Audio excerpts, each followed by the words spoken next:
Scott, you just don't get it, do you? You don't. Welcome to Watch Mojo, and today we're counting down our picks for the most obvious times that film baddies could have changed their plans to win. Spoilers ahead for the following movies. They'll never know it. Because you won't be alive to tell them. Number 30. Not taking advantage of Stark's public identity. Iron Man 2. In Iron Man 2, Ivan Vanko seeks revenge against Tony Stark on behalf of his father. Speaking of thieves, where did you get this design? My father, Anton Vanko. Oh, I never heard of him. My father is the reason you're alive. The reason I'm alive is because you had a shot, you took it, you missed. Vanko's genius talents could be used to take Stark down, but his plans don't necessarily add up. With his secret identity public knowledge, Vanko could have done research to figure out his enemy's weaknesses and built a better weapon against him. Instead, the racing scene with electric whips seemed like a theatrical and inefficient way to combat the target.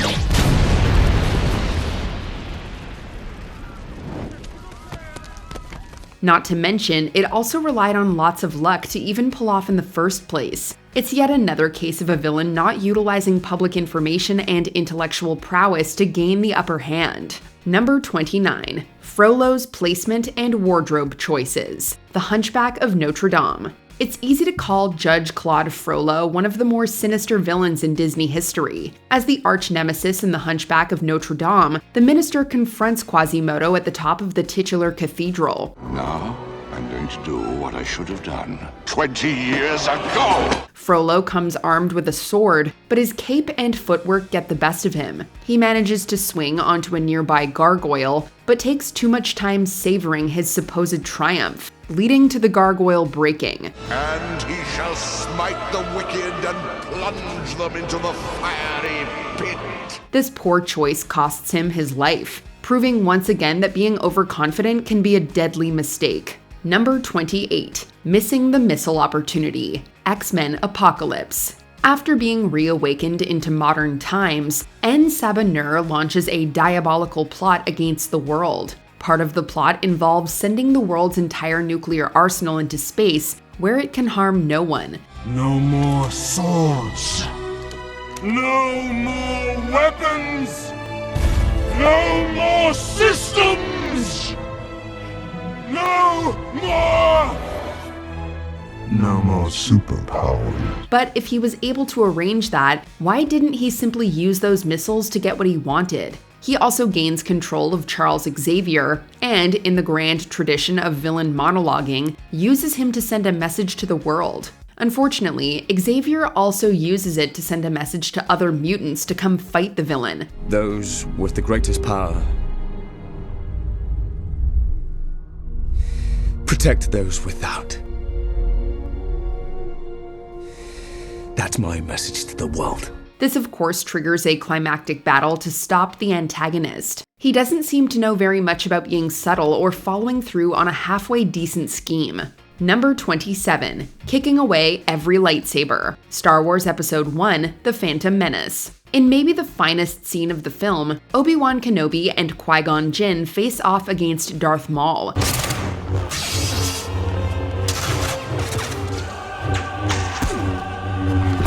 The Jedi Master dies while the apprentice is disarmed. Maul kicks Kenobi's lightsaber into a shaft, but makes the mistake of ignoring Jinn's weapon. The hero then uses his Force abilities to wield his mentor's saber against the Sith warrior. Despite the bad guy's skills, he doesn't take into account that he might be outsmarted.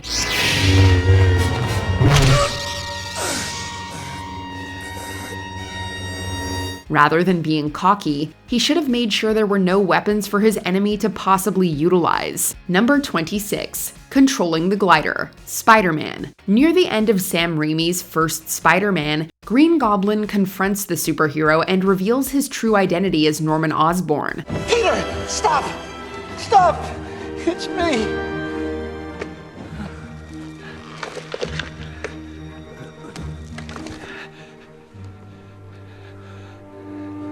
Mr. Osborn. It's part of Osborn's plan to manipulate and distract Spider-Man so that he can skewer the hero with his goblin glider. Of course, Spider-Man dodges the weapon with his nimble reflexes, leading to the antagonist impaling himself. You'd think that an evil genius would have better control of his own equipment. Peter.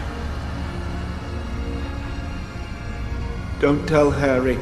Or at the very least, could have ducked or moved out of the way once he launched the glider after his foe. This looks like somebody failing Supervillain 101, showing just how incompetent the Goblin is compared to his rival. Number 25. Otto not falling for the captain's trick. Wally. Following the discovery of a living plant, Wally, Eve, and Captain McCrae want to get the Axiom back to Earth. Their only problem is the AI pilot Otto is programmed to stop them. But life is sustainable now. Look at this plant.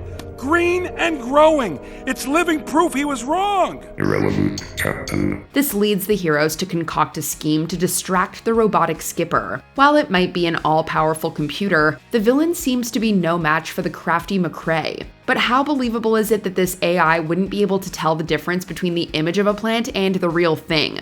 Otto, you are relieved of duty. His intelligence should have smelled the trick and thus avoided ending up in a fight. A simple defensive maneuver or even a second glance definitely would have changed the outcome of this film. Number 24. Just leave. Heat. Neil McCauley is a professional thief that lives by a code, but things get complicated when he falls for a woman named Edie. All I know is there's no point in me going anywhere anymore.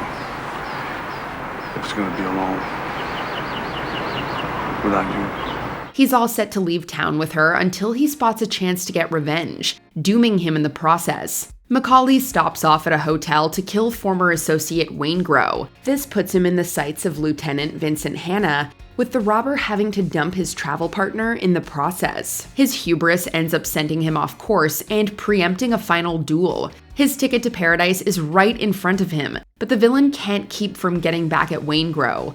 With a little more control, he could have had a new start on a new life. I told you I'm never going back.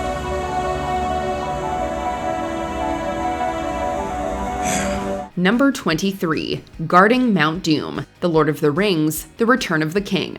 After several hours of adventures, the whole trilogy builds up to the thrilling climax on Mount Doom. Frodo, Sam, and Gollum arrive there to decide the fate of the ring. What are you waiting for?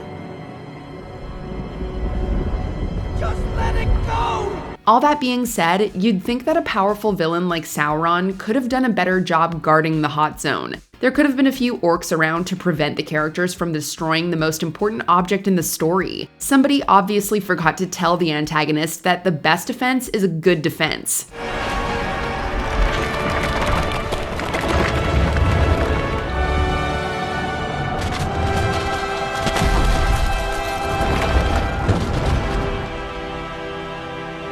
While it would take away a dramatic ending, a revised plan from the Lord of the Rings nemesis could have secured a win for the opposing team. Number 22. Better Aim. Leon the Professional. With so many men coming after the protagonist, the audience wonders how he'll escape. Bring me everyone. What do you mean everyone? The authorities conduct a raid on Leon's apartment building, with the hero holding his own and even making a miraculous exit. The amazing turn of events is then cut short by a bullet from his enemy, Stansfield. With the main character in his sights, the villain could have easily taken down his target by aiming for the head. The antagonist makes the mistake of leaving the assassin alive long enough for a surprise.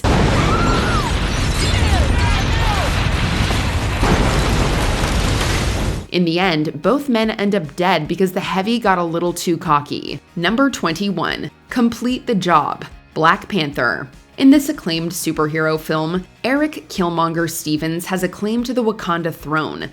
I'm exercising my blood right. The challenge for the mantles of King and Black Panther. This prompts a ritual battle between the villain and T'Challa. Killmonger gains the upper hand, deciding to toss his opponent off a waterfall instead of properly finishing him. Considering the odds of a hero surviving any murder attempt, You should never be too sure of anything. The lead defies death and returns later to take back his position. Needless to say, the antagonist should have ended the hero when he had the chance. There's a lesson to be learned here that many main characters can safely fall from any height. While he had the win in his sights, the evil guy decided to get too fancy with his final move. Maybe we can still heal you. Why? So you could just lock me up? Number 20. Finish him. The Dark Knight Rises. Breaking Batman's back with his bare hands, Bane achieves the unthinkable. Although all the pieces are in place for the League of Shadows to take over Gotham, Bane refuses to simply finish the job. Instead, Bruce Wayne is sent to an unguarded underground prison. Even after trapping the authorities and blocking off all city exits, Bane doesn't immediately use the nuclear bomb at his disposal. Bane explains that despair is rooted in hope. As I terrorize Gotham, I will feed its people hope to poison their souls. By giving Gotham hope, however, Bane allows Bruce enough time to stage a comeback. Granted, Bane probably wasn't expecting Bruce to cure his back with a rope, and we're not entirely sure how Bruce got back to Gotham. Still, Bane should have either killed Bruce or organized better security for that prison.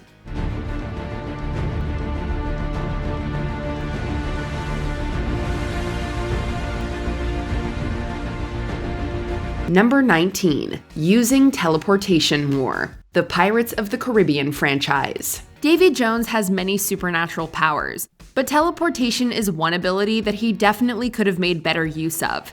At one point in Dead Man's Chest, Jones and his crew teleport onto the Black Pearl to collect a debt from Captain Jack Sparrow.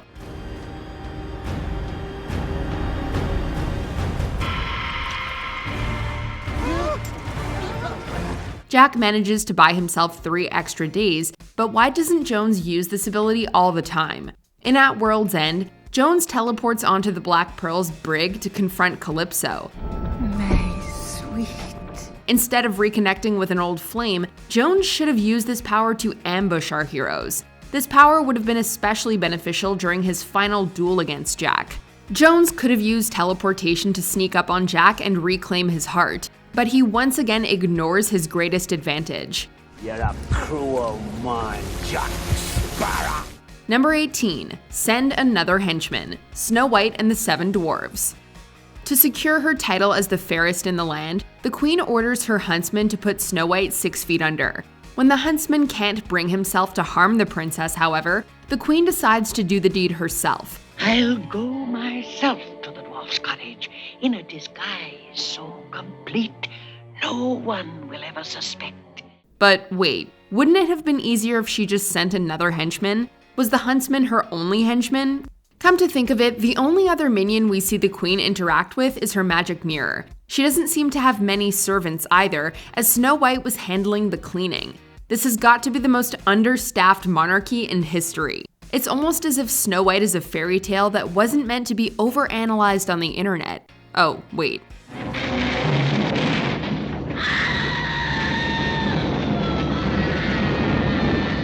Number 17. Suck out Thackeray's life. Hocus Pocus. Hocus Pocus opens with 3 elderly witches sucking the life out of a little girl to make themselves younger. That's pretty metal for a Disney movie.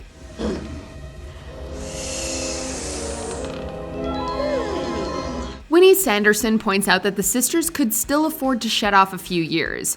When they discover Thackeray Binks, the Sandersons consider absorbing his youth as well, which would have been the smartest course of action. Let's brew another batch, you hag!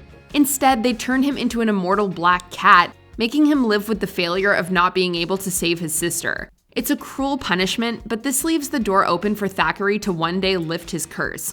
If they sucked out Thackeray's life, the witches would have had a much easier time dealing with our heroes 300 years later. Come on, move it! Number 16. Leave the Brody family alone. Jaws the Revenge. In case you didn't know, the shark from Jaws was nicknamed Bruce. Bruce apparently had a mate named Brucette, who wreaked havoc in Jaws 2. In Jaws 3D, SeaWorld is terrorized by Brucetta, Bruce's granddaughter, and Baby Shark, Bruce's great-grandson. The shark in Jaws the Revenge is Bruce's son, Vengeance. As his nickname suggests, Vengeance seeks to devour the Brodies for continually blowing up his family.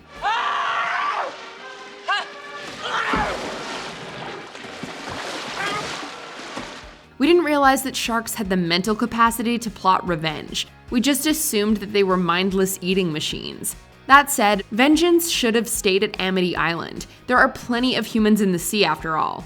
Instead, he swims to the Bahamas to finish off the Brodies, doomed to share the fate of his shark relatives. Smile, you son of a bitch!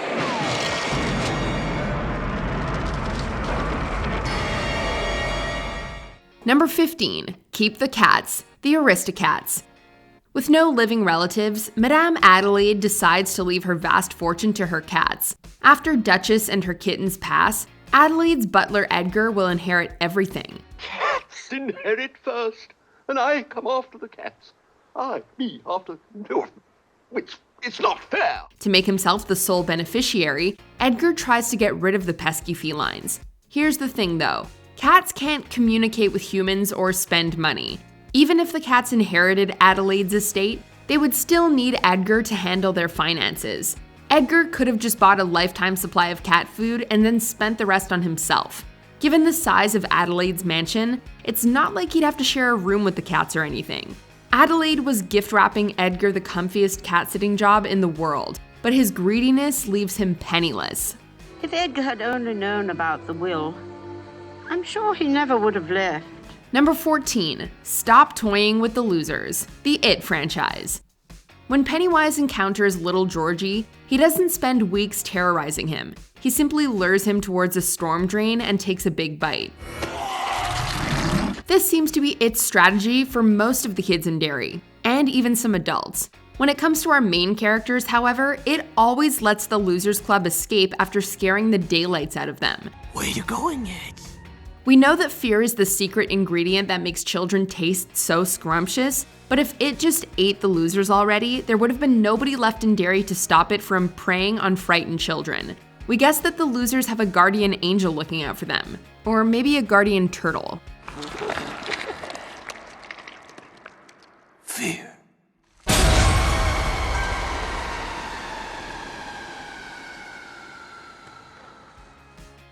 Number 13. Build another mutant conversion machine. X-Men: The Last Stand. In the third X-Men movie, a cure is developed that can suppress the X gene, taking away mutant abilities. Magneto sees this as a threat to wipe out all mutants, and thus declares a war on humanity. There was another way that Magneto could have resolved this, though. Remember that mutant conversion machine from the first movie? Why not just build another to reverse the effects of the cure?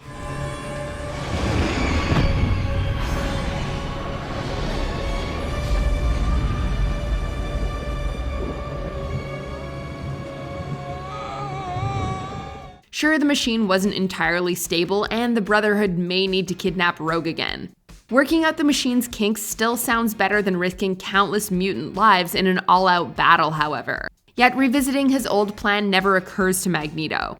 Ah well, it's not like there are any other continuity errors in the X-Men franchise.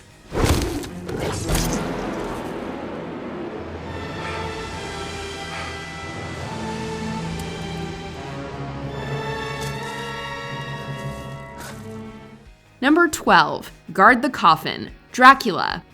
Few horror movie monsters are more revered than Dracula, and Bela Lugosi arguably delivered the character's definitive portrayal. Being so iconic, you'd expect Dracula to go out on a high note. In the end, though, Van Helsing merely stakes Dracula off screen while he's slumbering in his coffin. Mina! For a film that's otherwise a classic, Dracula's demise is pretty anticlimactic. What's more, it could have easily been prevented. Shortly before retreating to his coffin, Dracula kills Renfield, assuming that he led Helsing and Harker to him. All that blood on my hands! Wouldn't it have made more sense if Dracula kept Renfield alive and made him guard his coffin? Come to think of it, why didn't Dracula hypnotize several people to protect him whenever the sun rises? Carfax Abbey could use better security.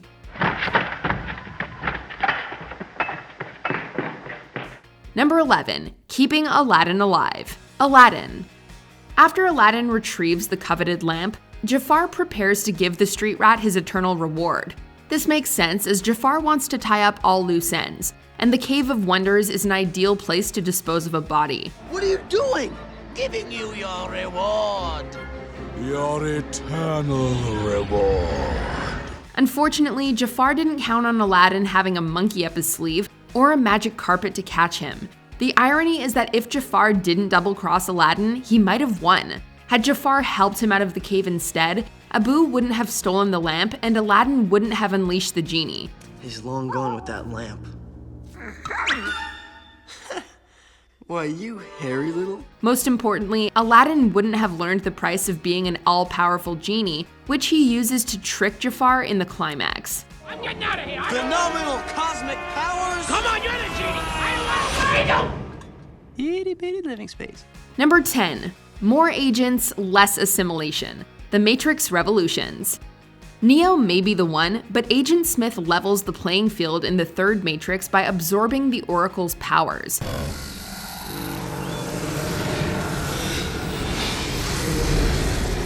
Having gained precognition, Smith decides that he can handle Neo on his own. Making his clones stand there and watch seems like such a waste though.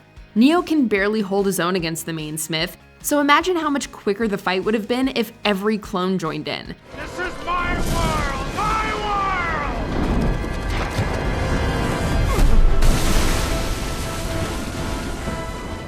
Now, if the battle still led to Smith assimilating Neo, the end result would have been the same regardless. Neo would have become linked to the Source, allowing him to delete the agents. If Smith and all of his clones ganged up on Neo, however, they could have destroyed him inside the Matrix rather than assimilate him.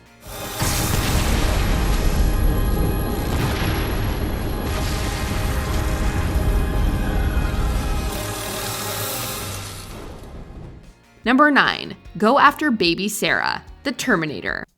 In an apocalyptic future overrun with machines, humanity's only hope is Resistance leader John Connor.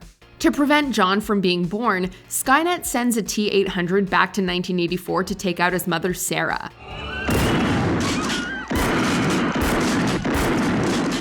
Although Sarah doesn't have any combat experience at this point, she can still run and hide. She can also fall in love with John's father, who turns out to be Kyle Reese, a Resistance soldier sent back in time to protect her.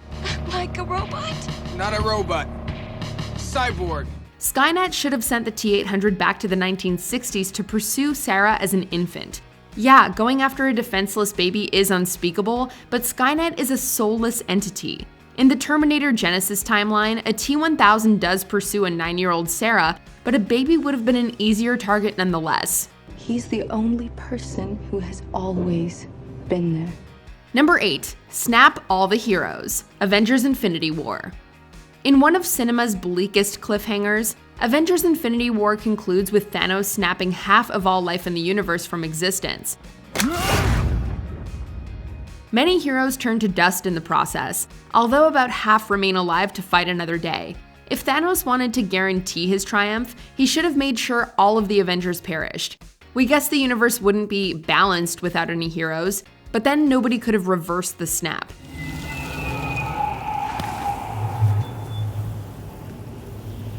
Thanos did promise to spare Tony Stark in exchange for the Time Stone, but Iron Man would have died in space anyway if Captain Marvel got snapped. At the very least, Thanos should have snapped the rat that brought Ant-Man out of the quantum realm. Now, there's an unsung hero.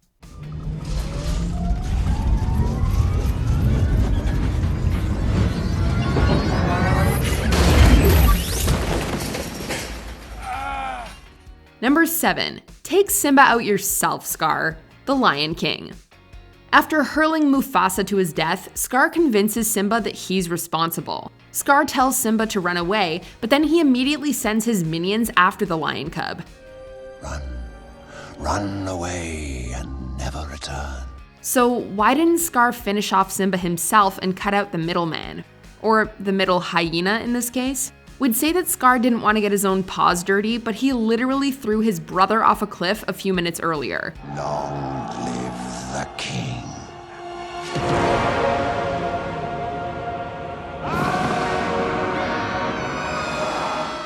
It's not like he's above doing the same thing to his nephew. Scar could have sunk his claws into Simba and then let the hyenas clean up the mess. Be that as it may, getting to hear Jeremy Irons say kill him totally makes up for this plot hole. Kill him. Number 6. Hire an assassin. Batman vs. Superman: Dawn of Justice. For an evil genius, Lex Luthor doesn't surround himself with the most reliable allies. In the original Superman, Lex should have kept a close eye on Eve Teschmacher when she pointed out that her mother lived in the city he was about to destroy. If I help you, do you promise to save my mother first? It's Jesse Eisenberg's Luthor who really defies all logic, however. In an overly complicated plot, Lex manipulates Batman and Superman into fighting each other. Lex trusts that Batman's hatred for Superman will prevail, but wouldn't it have been less convoluted if he hired Deathstroke or Deadshot to take out Supes? You better not be wasting my time. No, I have too much to live for. He could have given them kryptonite bullets and built a mech suit like Batman's. Maybe Lex didn't want any illegal activity traced back to him, but creating Doomsday was kind of a giveaway.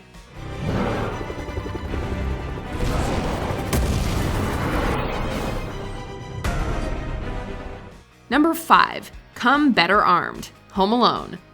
Harry and Marv would have been better off skipping the McAllister residence, as all of the other houses in the neighborhood still have plenty of valuables to steal. We mean, what did the McAllisters even own that made their house so special? 1, 2, 10.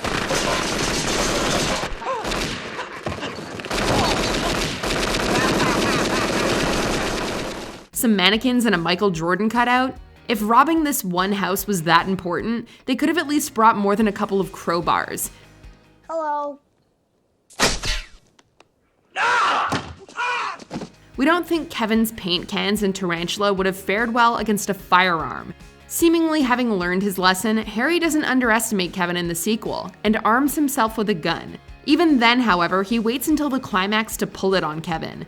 We feel like he could have taken his shot several other times that night.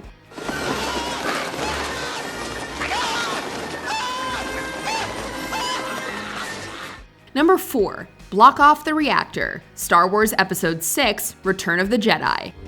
I've placed a weakness deep within the system, a flaw so small and powerful they will never find it. Rogue One finally cleared up why the Death Star had an exhaust vent leading to the reactor core, allowing the rebels to destroy the space station in one shot.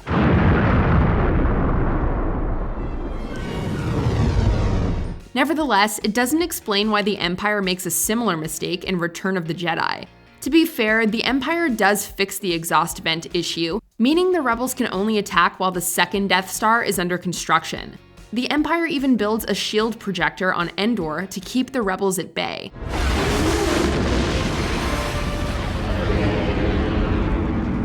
Since the reactor was the Death Star's Achilles heel last time, though, the Empire should have prioritized blocking off any possible entries.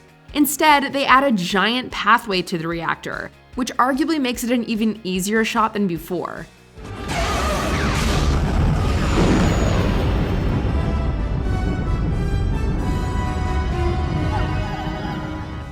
Number 3. Use a time turner. The Harry Potter franchise.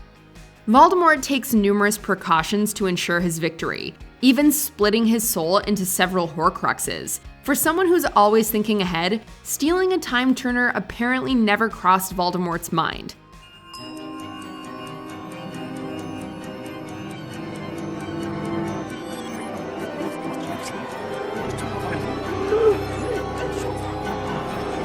Time turners may be well guarded by the Ministry of Magic, but we're sure the Death Eaters could have found a way to swipe one.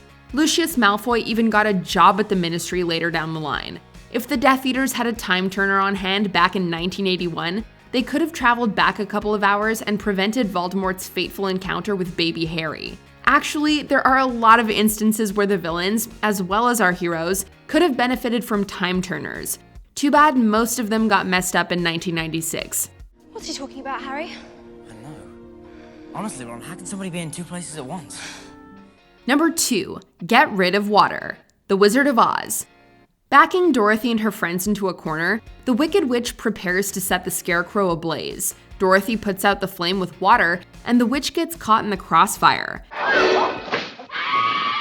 You cursed rat! In a total deus ex machina, it turns out that H2O melts the witch, So why did she have a bucket of water lying around the castle? We suppose that the flying monkeys and winky guards needed something to keep themselves hydrated, but this is the equivalent of Superman keeping kryptonite lying around at home.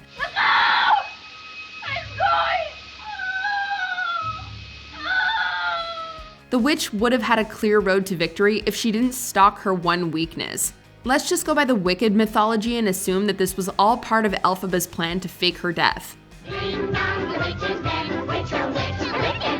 Before we continue, be sure to subscribe to our channel and ring the bell to get notified about our latest videos. You have the option to be notified for occasional videos or all of them. If you're on your phone, make sure you go into your settings and switch on notifications. Number 1. Stop talking! Various.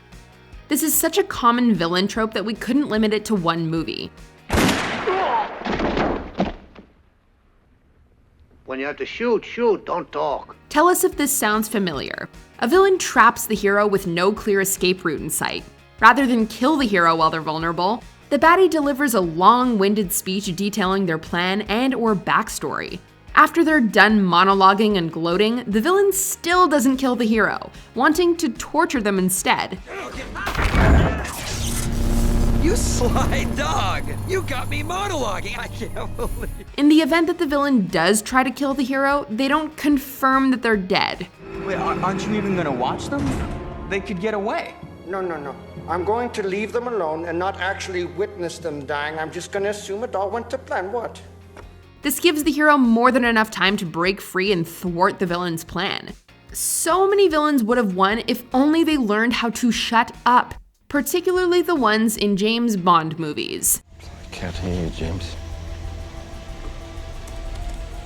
I said, doesn't time fly?